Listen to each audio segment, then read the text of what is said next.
Welcome to Beyond the Box. I'm your host, 𝐬𝐻𝐻𝐿𝐻, and today's conversation is personal, brave, and deeply needed.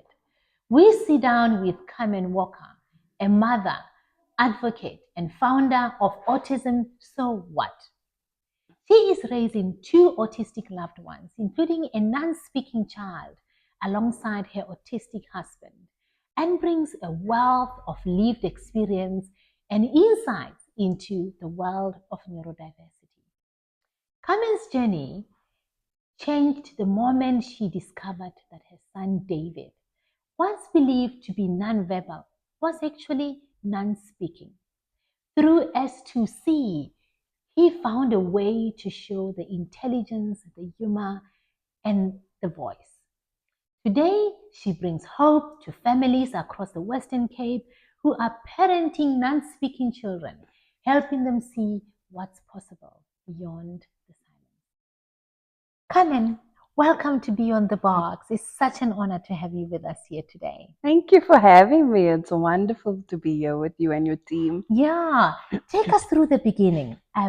How did your journey start with neurodiversity? So my journey started well before my son was diagnosed. I just was unaware of the fact that I was being introduced to someone that is neurodiverse. And I think it was because he had a hidden agenda. Your son? My husband. Ooh, okay. So my husband was autistic, and we were unawares of that. I think he was also unaware until adulthood when he was diagnosed by a neurologist. And so when I met my husband, I met him in a very comfortable setting. He we had a mutual friend. So I knew this friend from church, from youth, whereas he knew this friend from his actuarial studies. So they studied together. Okay, university. University's Okay. friend, yes.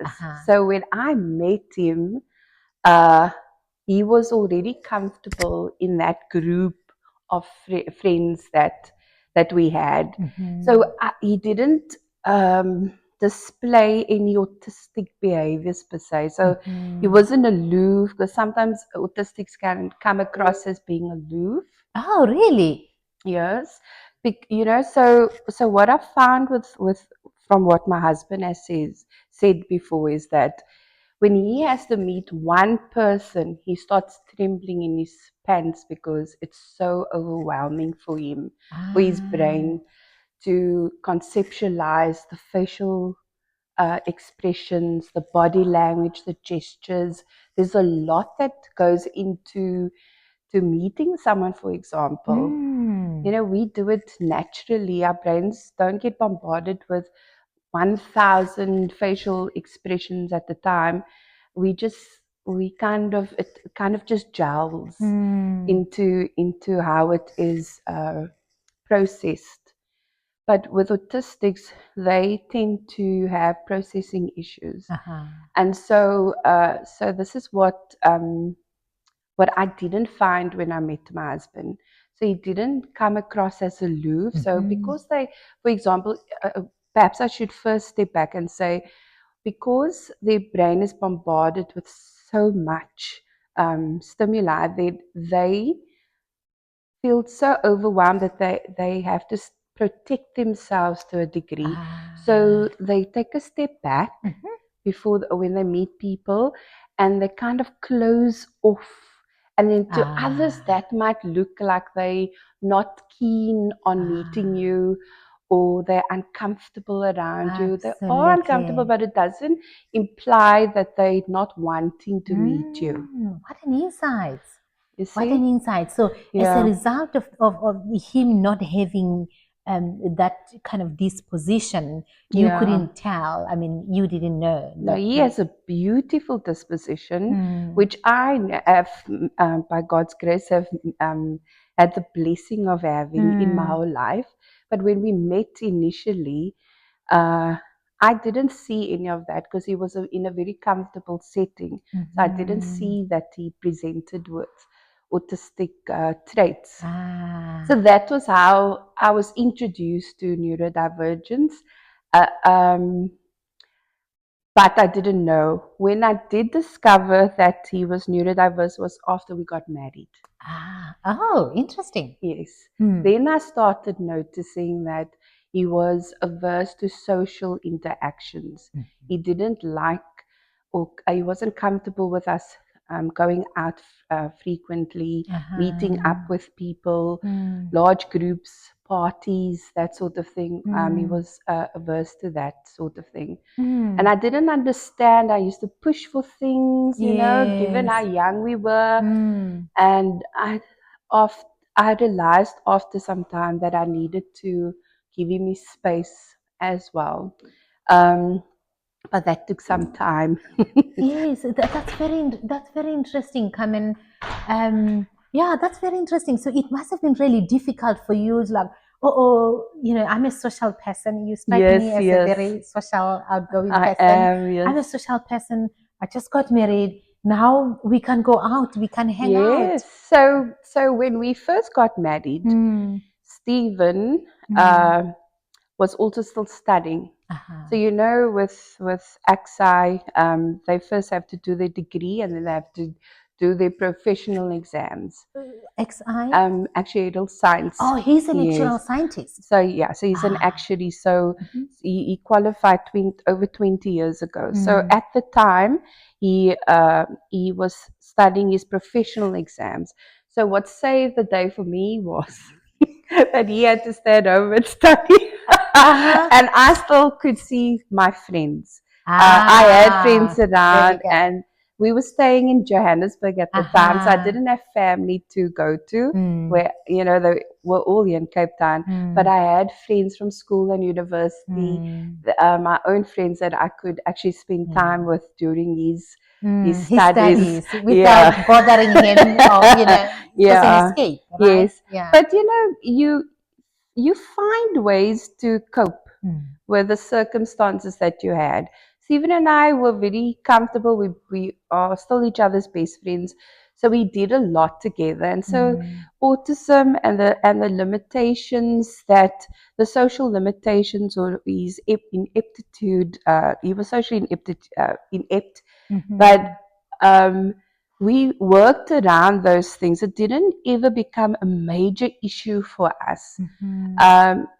But where things really started to cause us a bit of upheaval was when our son was diagnosed. So your firstborn, my right? firstborn, David was born. And initially he was developing quite well, on par with his peers. And then he became violently ill. And after that illness, he seemed to regress. He just closed off. How old was he? He was just under 2 when that occurred. And that was the biggest horror for us, that we once had this boy that was playing with us, speaking to us. And then after that horrible medical episode, we lost that boy. And then we had to start our journey looking for answers. So we had studied all these things that wasn't really pertaining to neurodiversity. And because we often think we should have studied other things, but well, what do you mean? So when you were seeing what was happening with your child? We wish that we had rather studied of the softer skills, or medicine, or to understand. What did you study? Actual scientist? No. I'm also in business. Also, at that point, you wish you didn't study all of that, so you can help your child. Because you know, when you grow up, you think, hey, study business, you make lots of money, and there you go. But no money in the world, and can help you figure out certain things, you know. So we had to explore this new found autism, this topic. And yeah, so David, sorry? Sorry, you didn't know. You didn't know that that was what David had at that time when you were observing all these changes. No. Yeah. So we noticed that David had regressed. He lost his speech. He lost his ability to react to us. It felt as if he had forgotten who I was as his mom. And he also developed idiosyncrasies. So he did flapping of the hands. He used to pace aimlessly up and down as this little boy.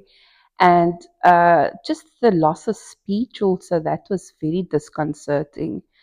And I think the people around us were also all in shock, and they didn't quite know how to approach us about what was happening with David. That must have been really difficult. Yeah, I think grandparents, aunties, uncles, they also grieve, absolutely, to a degree, and they're also heartbroken by a loss or losses of abilities. Yes. So because they also, as family members, they had expectations of what their niece or their grandchild will be like as they grow, the activities they will do together. So now realizing something is changing, that must have been difficult on everybody. It's like anything you have, once you lose it, then you really see the value of that. And the value of being able to communicate, it goes without saying. If we can't communicate with each other, there's so much that we can't do if we aren't able to relate. So with David, just at the time, we were all in a bit of a storm.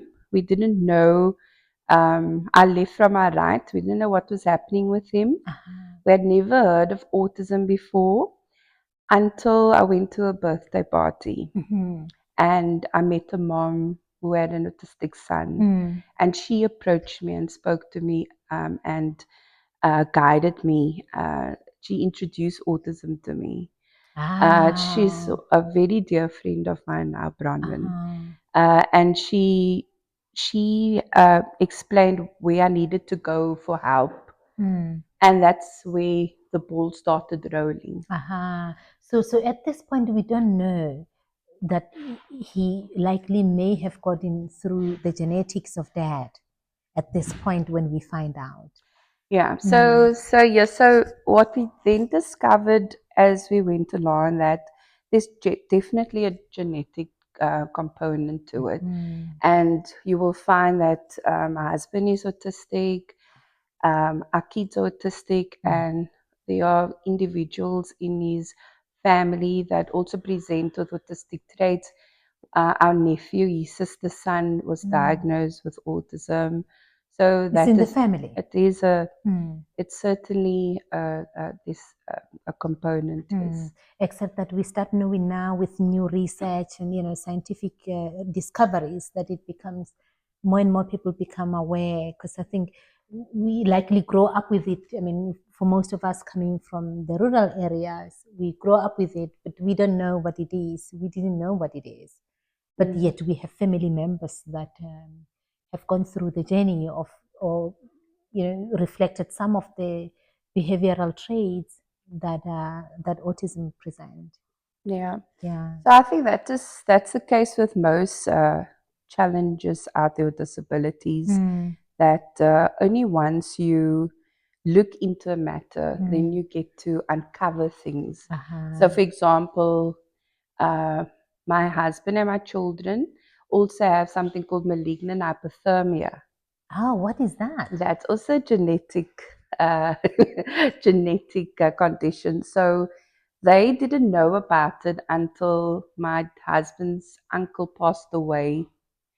So it's the mechanism in the body that cools you down. That doesn't. I'm going to use very layman terms. So if they have a fever, you have to act fast because the mechanism in their body doesn't work so well to regulate the heat. So they can't have things like general anesthesia. Oh, interesting. Yes, yeah. unless, that will cause major issues. So there's a lot of genetic components out there that some of us are susceptible to, and you only discover them when you really something dramatic happens. So in that case, the uncle had to die for them to discover, whereas with us, it was David regressing from a lot of the milestones that he had acquired, and that's where our journey of education started on autism. Oh, it's amazing that sometimes we need to experience this to kind of pay additional attention. Because I remember when my sister died in 2011, she had what was called multiple system atrophy. Wow, multiple system atrophy, which is something I never heard of until then. Wow. And how I came to hear of it, it was, I think, 2 weeks or so before she passed. Because it's a rare neurological condition, which is not very easy to diagnose, right? And it's more common, well, it's not a common, but it's common in males than it is in females. But also on the African continent, these are not the stuff you hear about. And I think later, or around the same time, we had that J.𝐸𝐧, the rugby player. I think he's passed now. Yes. He also had the same condition. US van der Westhuizen. There we go. Yes, yes. And I remember he was raising money at that time to go to the US for a stem cell treatment. Yes. Yeah, you remember around that time. David also had stem cell treatment. Oh, interesting. A very expensive treatment process. Very expensive treatment, yes. Yeah, I don't know how it works and if it helps, but I know that just didn't make it. And so why I'm telling you about this is to say it's quite sad that sometimes we find out about some of these conditions, genetic conditions, which some of them are rare, right at the last moment. So it's if it can be preventable, I think it will be much better. Yes. To know about these things. Yes, definitely. I think also once you know about it, then you can find out what are the precursors to having an explosion of symptoms. So what I found is that my children are not geared up physiologically to have conventional medication or preservatives or certain food types, and those things can actually cause them some really, really bad reactions. So I think it's good to familiarize yourself with look, you must also become a hypochondriac. Yeah, You know what? You want to avoid it. You know. But you also mustn't be, like they say in Afrikaans, full stress, kop in die sand, you know, which is what does that mean? So don't put your head in the sand. You know. Yeah? Yes, so okay. ostrich head in the sand. Yes, okay. So it's like you want to avoid. Yes, it's like you avoid things at all costs. Yeah. So avoidance is not the answer. It's not the answer because it doesn't. You know? It remains. Whatever you avoided when you come back, yes. you will find it. Yes. Most parents are still coming to terms and still grieving, even after a lot of years of raising their children who are neurodivergent. And to see you have kind of moved to acceptance and focusing on support. You've moved past the grieving process and you're creating a right environment for your family. Thank you. Yeah. We do have our ups and downs. Life can be quite volatile. The reality at home is that you having to support now with me an adult man who presents with medical issues, quite serious medical travails with the epilepsy. And we're not getting younger. Yeah. So it's hard to emotionally to see your child suffer. And it's also physically difficult to maneuver a grown man who is seizing and who has seized and now in an awkward position. And it's you're always needing support. And some of us as parents don't like to ask for help, but we need to ask for help. And also when we ask for help, it's so hard to get the right help also. And then you having to navigate this really difficult sphere by yourself. It's not easy. So we do have our ups and downs. But I think, like I said earlier on, you have to choose life. You have to choose happiness every single day, all day long. There is a daily commitment. It's a commitment. It is a choice. Yeah. And you have to realize that peace is not in the absence of turmoil. There will always be turmoil. But you must choose to create the peace. Oh, so wise, so wise, so insightful from a person who literally is walking the journey and is walking the journey with grace amid the uphills that herself and her family continue to enjoy. So I was saying to Carmen how refreshing it is actually, just seeing her attitude towards life and how joyful she is, and how important it is that one is able to create such environment. And I know it's not easy for everybody, and it's also a process to get there. So I do wish that if this is you struggling to get to the peace and to the joy, that you do find help, because it makes such a huge difference when the parents are happier and more joyful. It makes the act or the work of care so much more enjoyable. Yeah, you need to look at what can bring about joy. And for me, it has been my faith. My faith brings me a lot of joy. People don't often want to speak about that aspect of life, but I can honestly just speak of my life experience. Absolutely. I grew up knowing God and knowing His mercy, and that is what carried me. So faith brings me joy. Music brings us joy. My children love listening to music, and they're old souls. Oh, what do they like? Country music? R&B. Wow, they took it from you.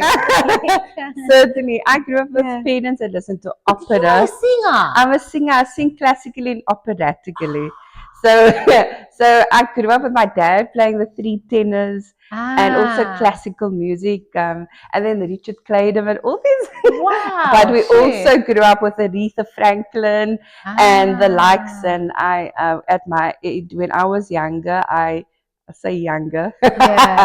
listened to the likes of Whitney Houston, which has become Emily's favorite over the years. Emily loves Whitney Houston. David used to love Mariah Carey, the old Mariah Carey. And then there's a lot of like Percy Sledge likes.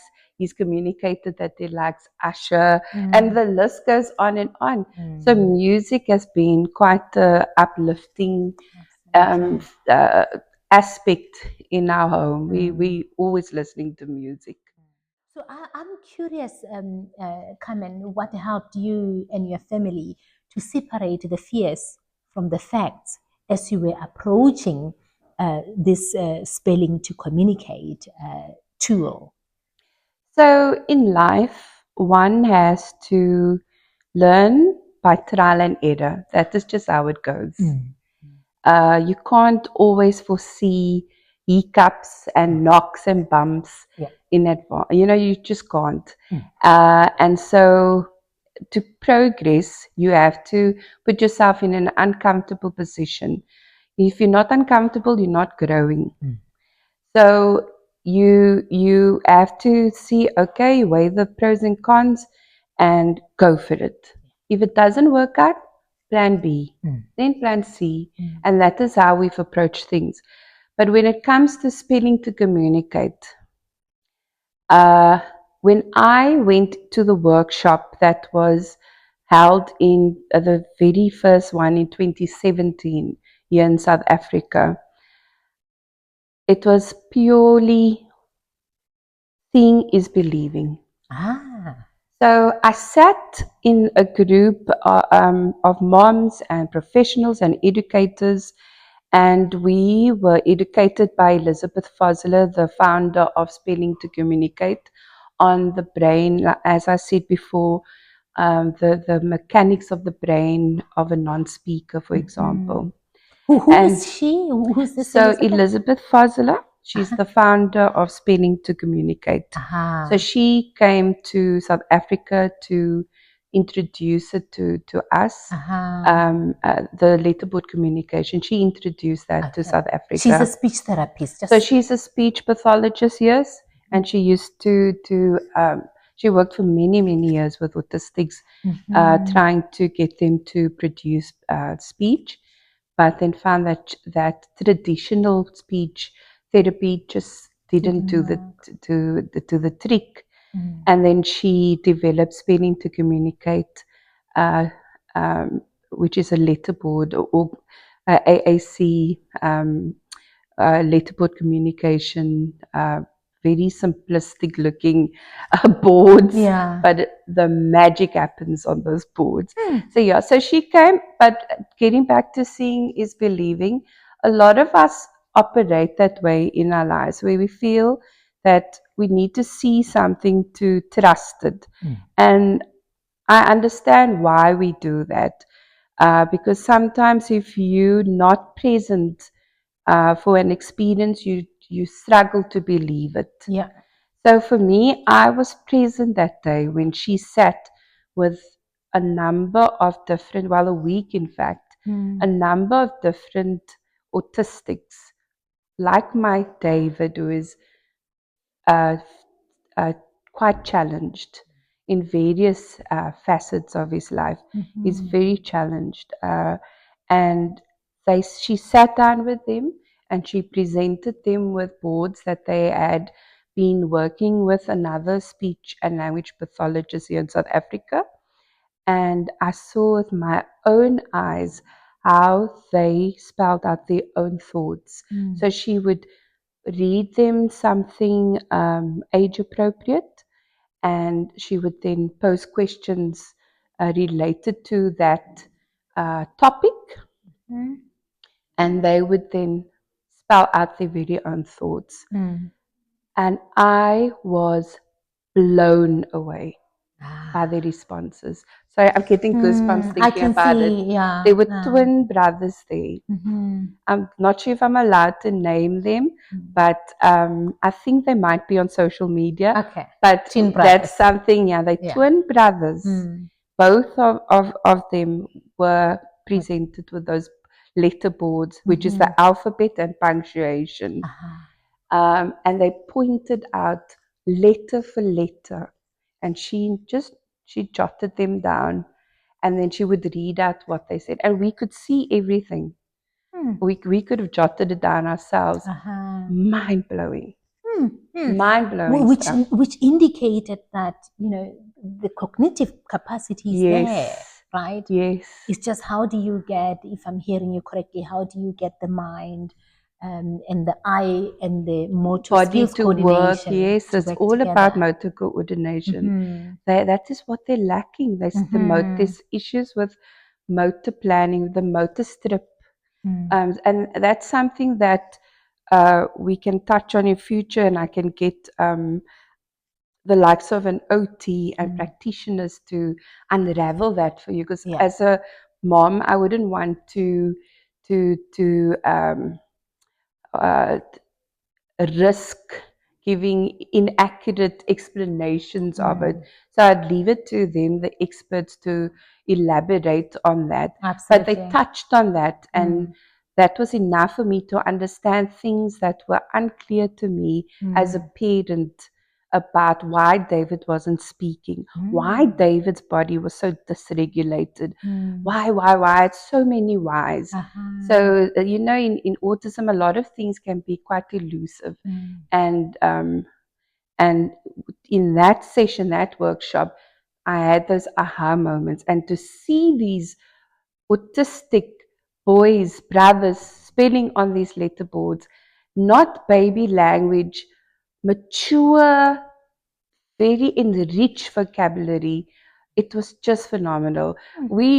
There were moments where we were so tearful because we realized all the mistakes that we had made regarding autistics, like my son David. We were undermining them all these years, undermining them. And we weren't allowing them opportunities of learning.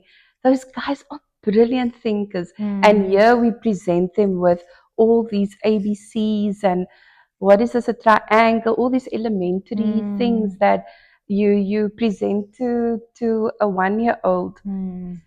So I will always carry with me how excited I was when I saw these two brothers spelling their thoughts out.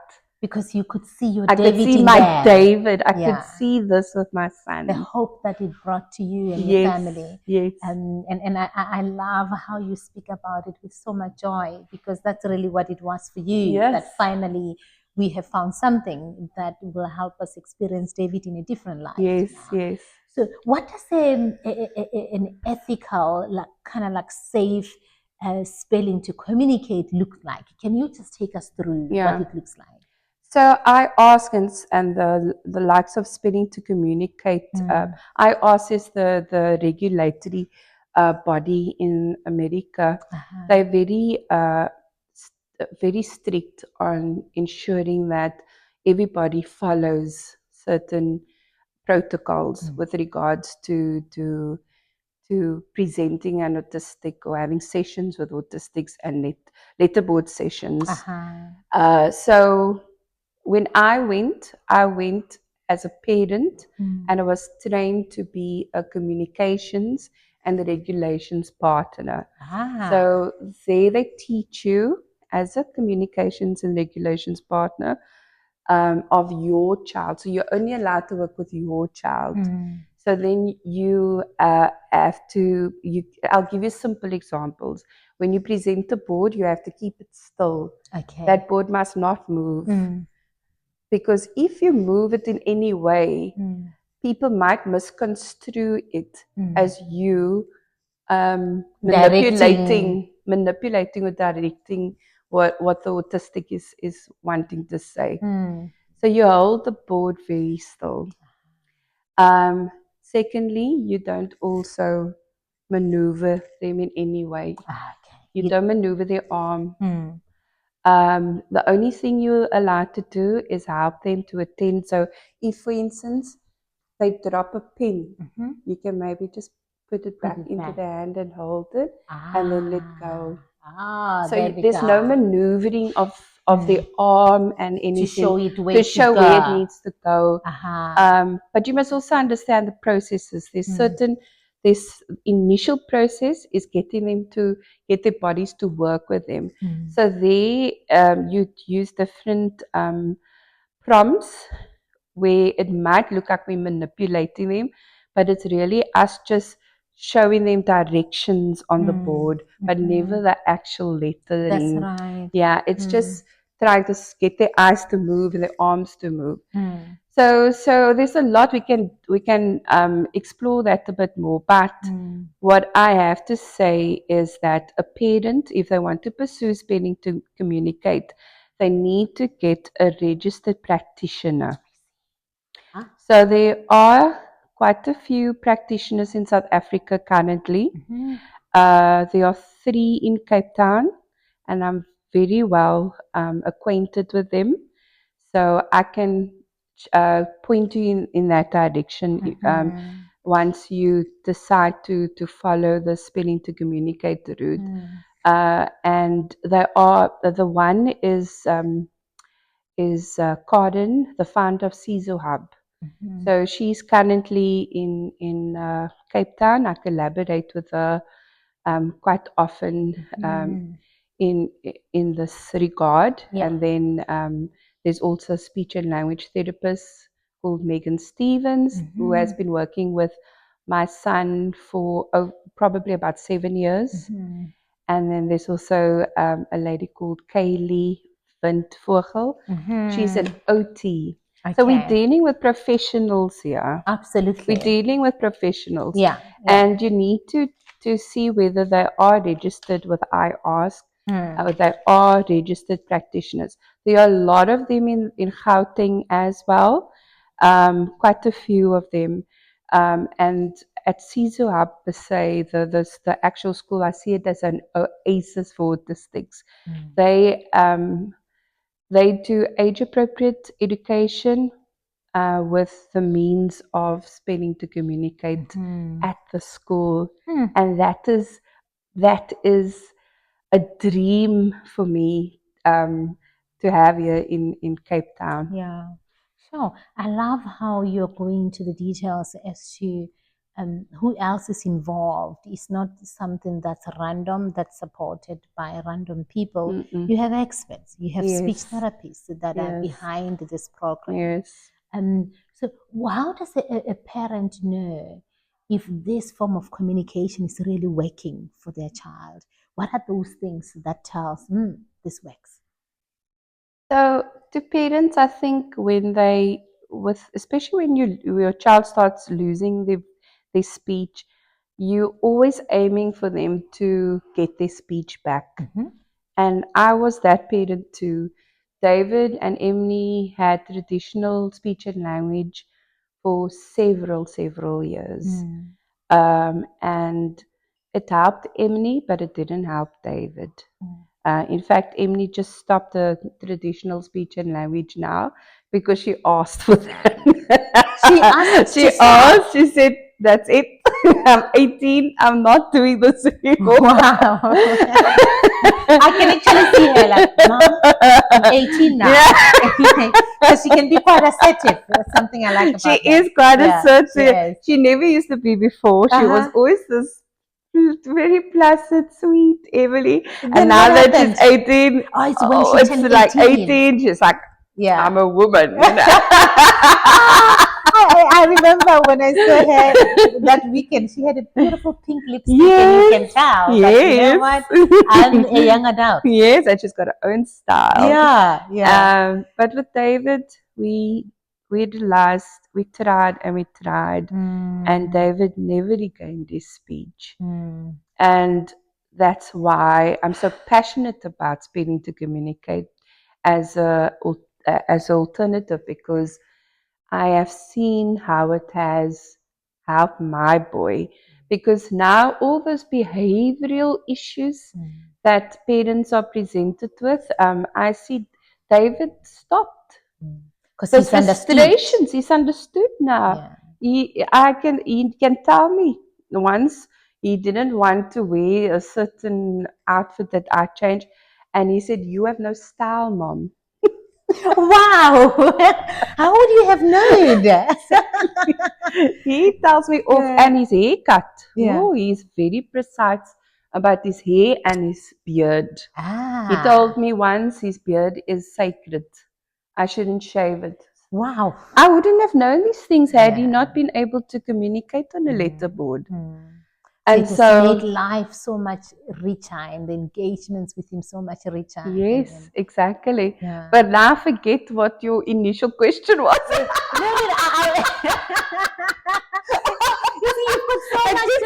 You've got so much to share.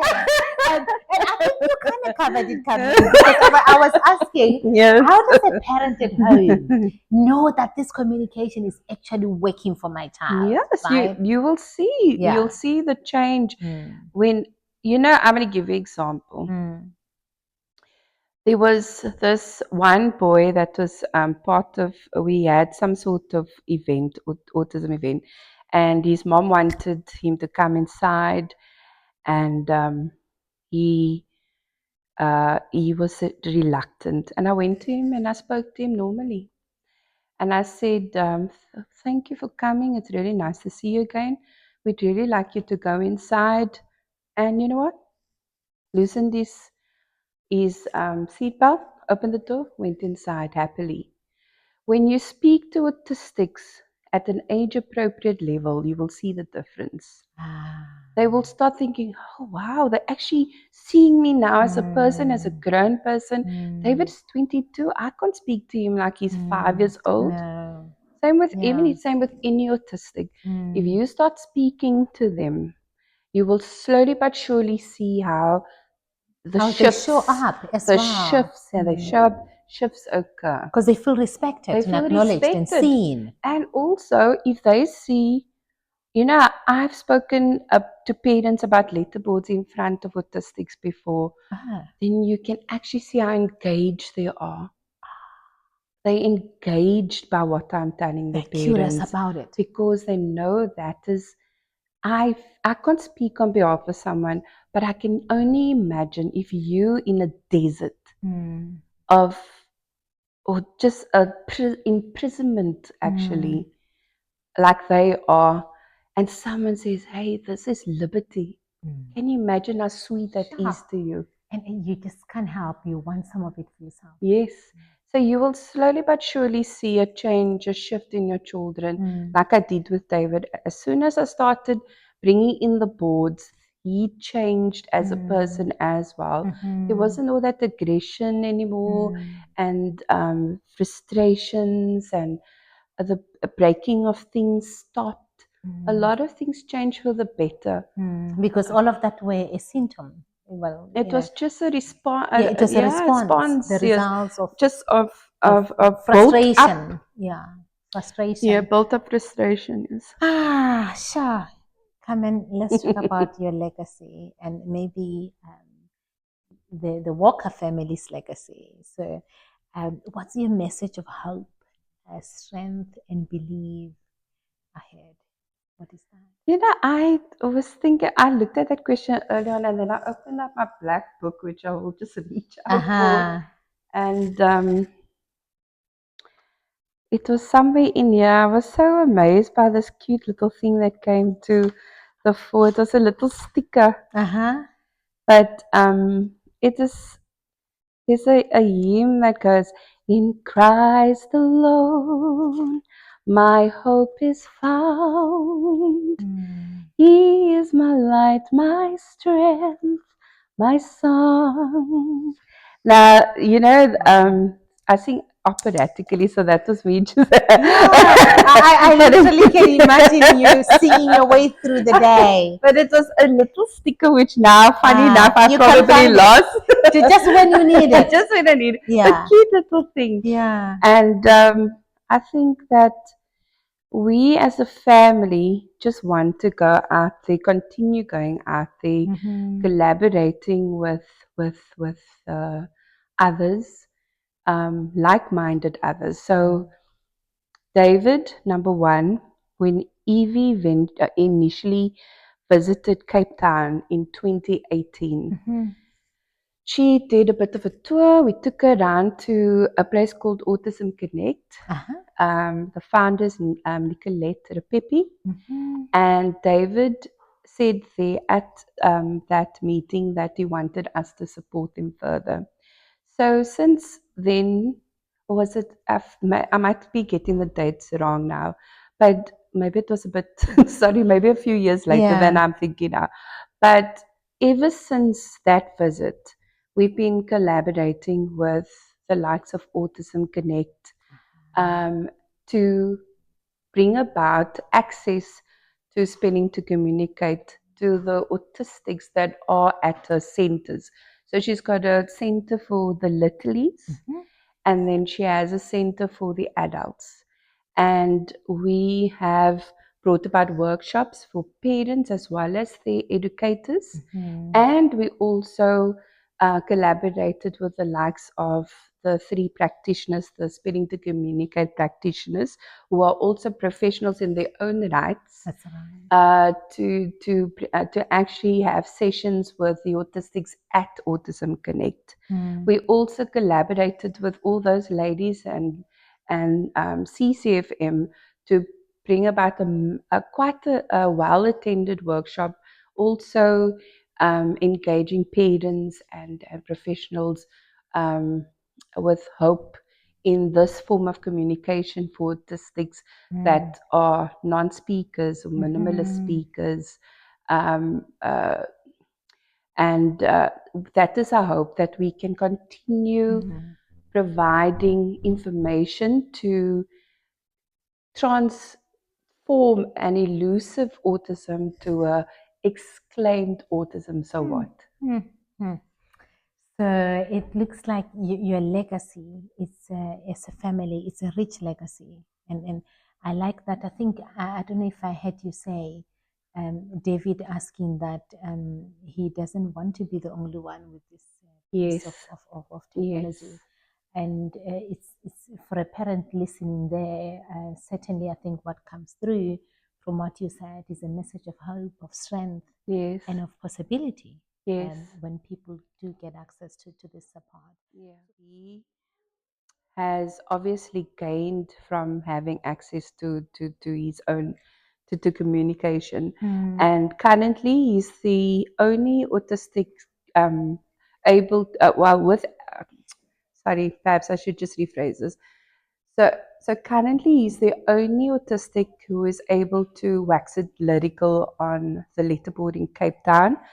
But there are other autistics that are currently going through ecstasy sessions to help their bodies to work with them. And we pray that they will get to the point where they also on open communication like David is.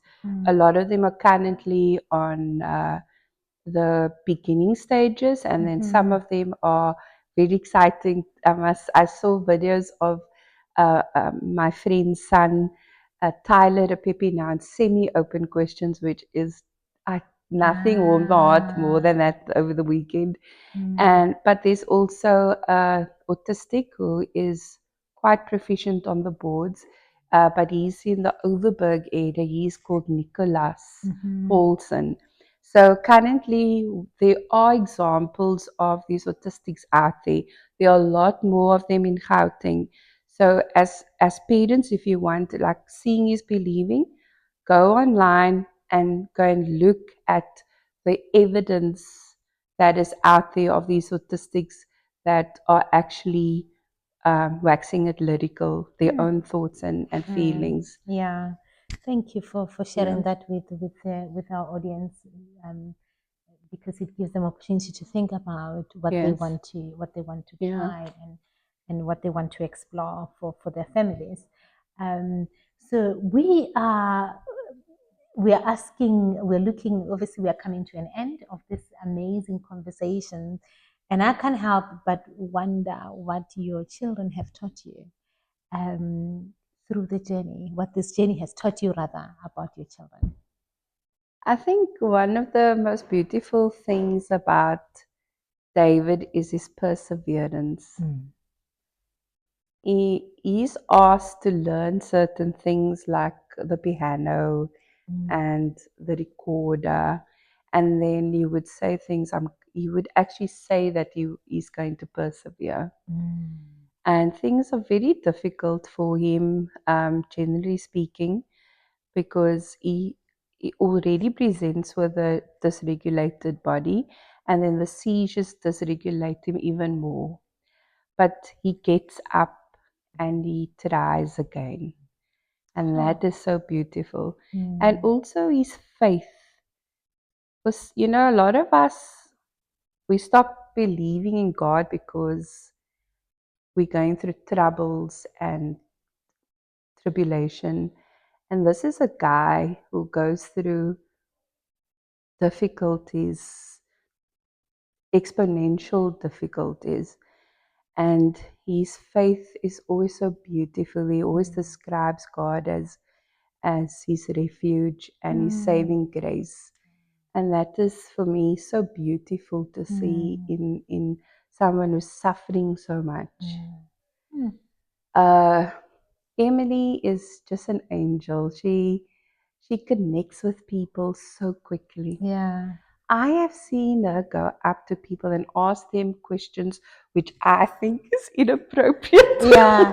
So it's just that bravery. Because when I met her, she was so so graceful and so kind because she Yes. came and said, "It's so nice to meet you." And she Yes. shook my hand, and actually she gave me a hug, which was Aw. so warm. And I found her to have a very vibrant personality. Yes. She loves humor. Mm, Go figure. yeah, But she's so intuitive. yeah. And that comes through in her art. Mm, So if I had to ask her to draw a picture of you mm. and your family, you would actually see the dynamics of you and your family in the picture that she draws. Really? I Yes. didn't see her art at Autism Yeah, it So, wasn't there because we didn't participate, silly us. But yeah, we should, God willing, in the future. But she's so intuitive. I have seen her approach people and they would come to me afterwards in tears saying, Emily asked me questions that nobody else would ever have asked me. And it really touched my heart. Wow. Sure, that's Yeah. amazing. So our Mm. kids are so beautiful just the way they are. Yes, we want to fix things all the time, and yes, we want to optimize things, but if we just look at them as they are, they were beautifully created, designed, and created, Mm. and they have a purpose on this earth. Mm. I've seen how they have touched lives just the way they are. And yeah. What a powerful acceptance and a beautiful place to be, to where you can embrace the beauty that lies in your children. That no, they don't need fixing. They're just beautiful the way they are, and it's beautiful to hear you reflect on how Emily is teaching you about life. Yes, The way she is. yeah, because autistic people are always misconstrued in so many ways, and people often say that autistics are void of emotion and they can't sense other people's emotions and feelings. It's a whole lot It's of infectual. nonsense. It's infectual. nonsense. Yeah. Just because they don't respond in ways that we respond, the rest of us neurotypicals respond, doesn't mean that they don't feel. I mean, David, for example, I can't hide anything from David. He knows I mask sometimes when I'm overthinking or upset about something. But David knows when I'm upset. And Yeah, because what we do know, according to research, is that neurodivergent people, their sensory, the sensory, the sensory levels are quite heightened. yes. Yeah, so they can feel deep emotions of empathy and thoughtful and kindness. And that's the exact word, yes, empathetic. They're very empathetic, where people oftentimes write them off as being not so empathetic. And I've definitely seen, even with my husband, he is just an angel. He's always wanting to help people. If someone asks, he jumps at it. Everybody knows at church, Stephen is the doer. You can ask him anything, anytime, he's going to do it. He will get it done. He will. He's got a heart of gold. Yeah, we need to celebrate this strength. This beautiful strength. Carmen, I've got one last question for you. It's been such an amazing conversation.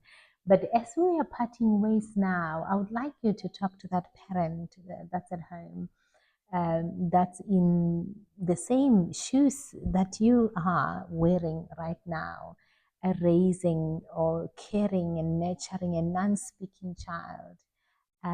What do you want that parent to believe about their own child?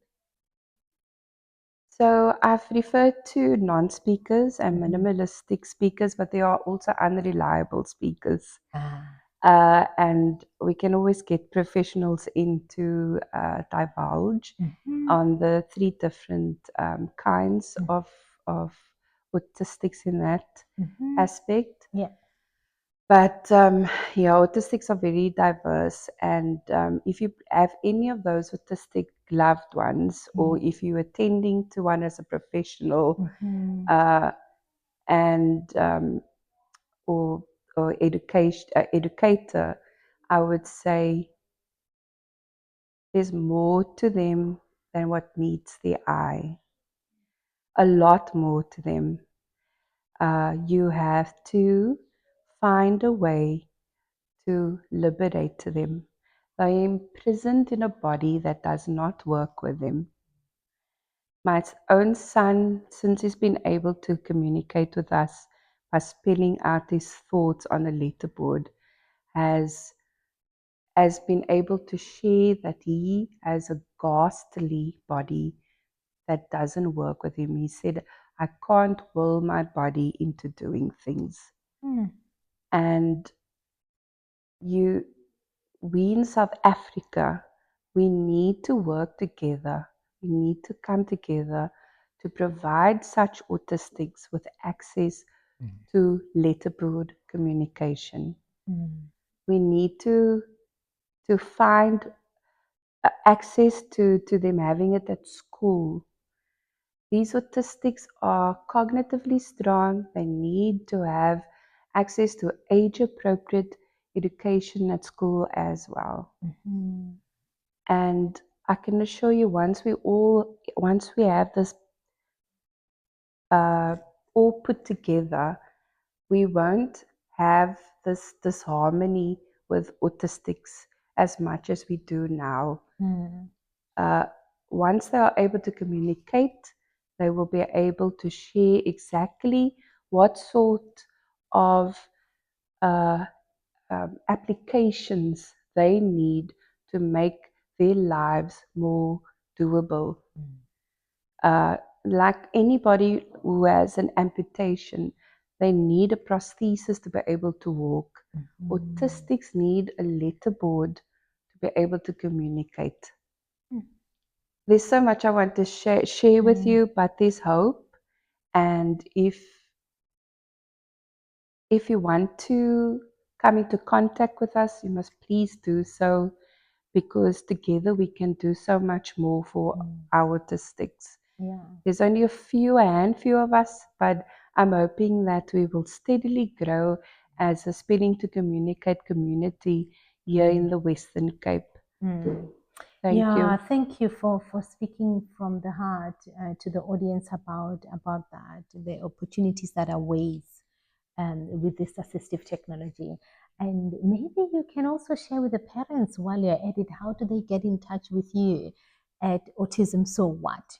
Do you have a website, an email At address, Autism So social What? media where they can follow You will and also kind of see a learn a lot little of, bit more about we're the quite, journey and the story? yes. So we're are quite found on behind the Facebook scenes at kind of people. Currently, we get posts and tagged in posts by others that we collaborate with. Okay. So you will see that we've been working very hard with the likes of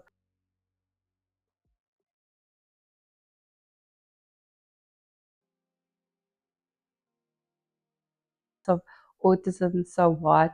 Autism Connect, 𝐍𝐨𝐧-𝐸, and also with 𝐍𝐨𝐧-𝐈𝐻. There's quite a few tags that you will find. But yeah, you're welcome to message us on Facebook at Autism So What. You can also email us at autismsowhat@gmail.com. And I just want to say, it's just wonderful that we've been able to come and collaborate with Kia as well. It's been one. I just want to thank you for opening up your hearts here, and to, it's just wonderful when people have opened doors, because in this world sometimes people close their door and like keep it shut, which is a shame. which is a shame, Which is an absolute because shame. they're so set in their ways. And we come up against that a lot, where people are so set in the old regimes and the old way of thinking about autism. And I spoke about all the archaic methodologies. There are people that are so scared to make that shift from the old to the new. The things that autistics themselves say work. And which is why conversations like this come in are very critical. Because they serve to educate, to bring new knowledge that has not been available in the main domain. And so it allows you as an audience at home to do further research, to understand and unpack some of the things that we discuss here. And as you have heard from Carmen sharing her journey and her experience, I'm sure there's quite a few insights that you can pick up there and apply, as she has shared. Autism So What social media page and her email address. You can reach out and see how you can collaborate with them to make an impact, how you can learn about the technology or the tools that they use to support non-speaking autism persons in the Western Cape or in South Africa. And Carmen, I want to say thank you so much for taking your time out to share your story with so much heart and grace and so much vulnerability, because it's in the sharing that we empower, that we impact. If you have such a powerful story and journey to share and you keep quiet about it, our society doesn't learn, our community doesn't learn. I share because I know it works. I've seen it work with my son. My son says it works. Other autistics say it helps them. And we have to listen to autistics because they know better than we do. Because they are working the world, essentially. So I'm passionate about it because I've seen it work with not only my son but many autistics around the globe. In fact, it's an international phenomenon. So I would advise parents just to keep looking into it, and if they need to discuss it, contact us. When we have workshops, we'll be so happy to have them join us for those informative sessions.